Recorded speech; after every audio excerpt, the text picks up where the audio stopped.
বাঁশঝাড়ের পাতার নিচে মাশরুম জন্মাতে পারে।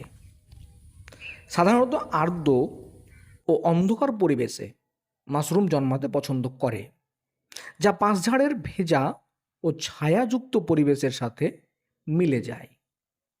বাঁশঝাড়ের আশেপাশে পড়ে থাকা পাতা এবং অন্যান্য জৈব পদার্থ মাশরুমের জন্য খাদ্য সরবরাহ করে, যা তাদের বৃদ্ধিতে সহায়তা করে।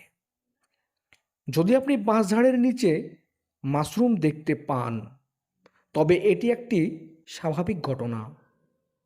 তবে কিছু মাশরুম বিষাক্ত হতে পারে, তাই সেগুলি খাওয়া উচিত নয়। যদি আপনি নিশ্চিত না হন যে মাশরুমটি ভোজ্য কি না, তবে তা খাওয়া থেকে বিরত থাকাই ভালো।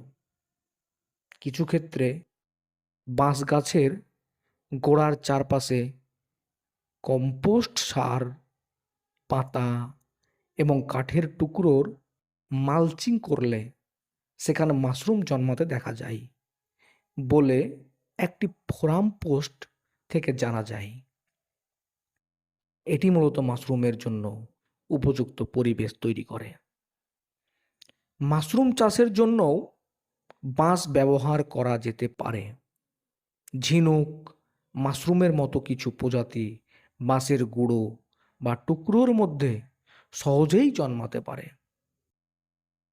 মিল্কউড পার্মাকালচার তাদের ওয়েবসাইটে উল্লেখ করেছে। সুতরাং বাঁশঝাড়ের নিচে মাশরুম দেখতে পাওয়া অস্বাভাবিক নয় এবং উপযুক্ত পরিবেশে এটি একটি স্বাভাবিক ঘটনা।